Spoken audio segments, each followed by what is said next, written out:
What's going on, guys? I have a full arm workout for you, and let's get into it. So, I started off this arm workout with a ordinary, regular standing barbell curl. Now, the standing barbell curl is just a regular staple for arm workouts for bodybuilding. It's just a real good go-to workout to overload your bicep, especially when you're going on that concentric motion. You're going up, hold it for a second at the top, get that squeeze. Try not to cheat too much, arching your back or swaying. Just try and get a nice clean motion. And then when you're on the eccentric portion of the movement, which is going down and you're elongating everything, that's where the power comes from. That's where all the damage happens. Just try and lower down that weight as slowly as you can. Now, I haven't done them in a long time, so I was pretty weak, not saying much with 25 pounds on each side, but it was what I can handle at the moment. So just trying to grow my peaks a little more, which is good with that workout as it focuses on the peaks. And so does this one. My next workout was the standing alternating dumbbell curls. Now, these are my personal favorite. I swear by these. I love these. And mainly because of the freedom of the movement. Now, when you're doing the concentric portion of the movement, when you're raising that dumbbell up to your shoulder, it is so important. And I don't think that I can do a curl in general without supinating my wrist and my pinky towards my shoulder. That is such a vital part of the movement that a lot of people forget about. Our biceps have two functions: to pull and to twist. Now, most people just pull with the bicep workouts when they forget about the second motion, which is twisting. Now, if you add that twist, you add that extra little bit of work that your biceps might need to grow if you're at a plateau or something like that. And it's just highly overlooked. But again, the same rule follows. When you are lowering that weight, you want to really focus on lowering it as slow as you can. Focus on that negative to gain that extra bit of strength and resistance to tear those muscle fibers. As you start to get a little weaker in the set, you can start to sway. Just don't, throw your whole body out of motion. But start adding a little extra cheat sway in there just to get that little extra rep that you need. But, just try and make it as clean as possible overall. That goes without saying. And I switched now to seated hammer curls, double hammer curls. I usually do these standing, actually, and alternating, but I just decided to do a little different bicep workout this time. Now, the hammer curl is just an overall excellent girth builder for your biceps. It'll really build the thickness of the bicep, the side part of the biceps. Biceps have two heads, and the first two exercises that you saw me doing were for the peaks, for the tip tops of the biceps. Now, these hammer curls are great for the sides of the bicep. These are what I like to call the sleeve fillers.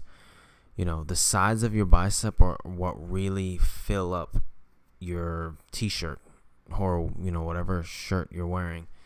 These is what fills them up. It really creates that thickness and that density in those biceps, or at least dense looking. Depends on what weight you're doing. But as you see here, as I got tired, I switched to alternating just to finish out and get that extra last bit of pump out of the set.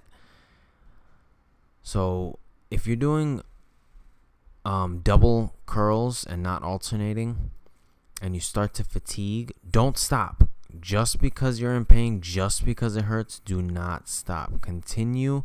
Add a tiny bit of sway. Again, don't throw it out of rotation. Don't throw it out of motion. Don't get all, crazy with the sway and the cheating. But switch it to alternating. You'd be surprised how many extra reps you can get out of that set. So yeah, don't quit once you're tired. Now, as you can see, I switched over to tricep, and that's how I was basically doing my workout this day. I divided the bis and the tris up completely. Usually I do supersets. Occasionally I do drop sets, depending on what my goals are. But today I just, as I said before with the seated hammer curls, I just felt like doing something different. Now, the skull crushers, I swear by. I completely swear by. I love the skull crusher.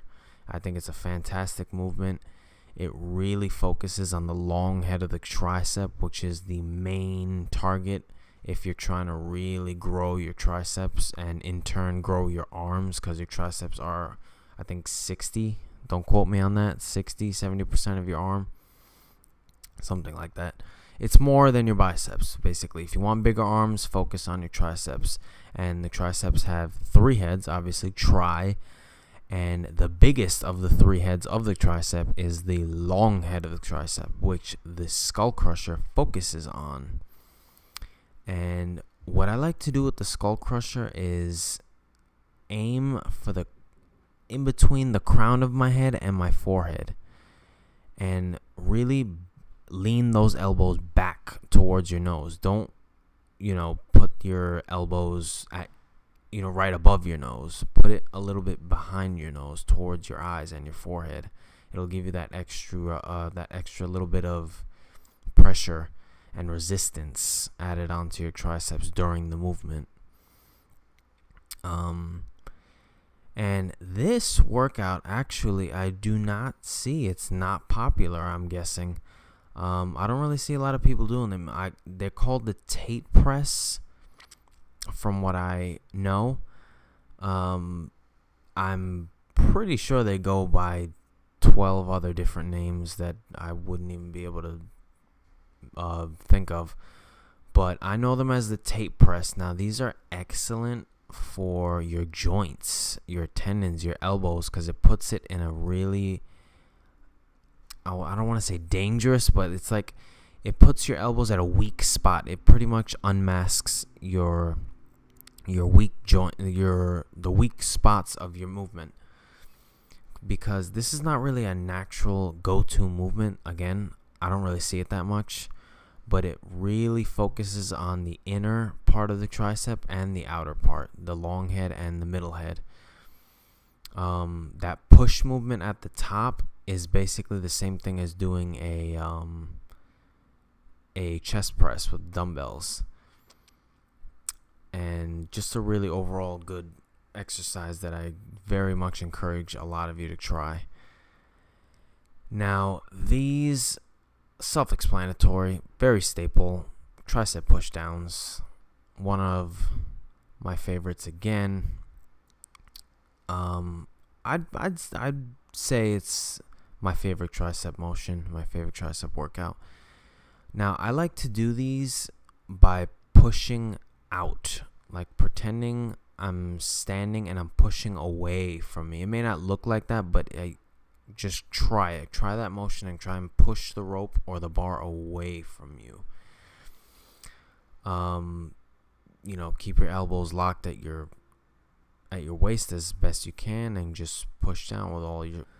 That's gonna conclude the video, guys. So I will return with a different workout. Not sure the body part yet, but stay tuned, and thank you all for watching, and I'll see you in the next one.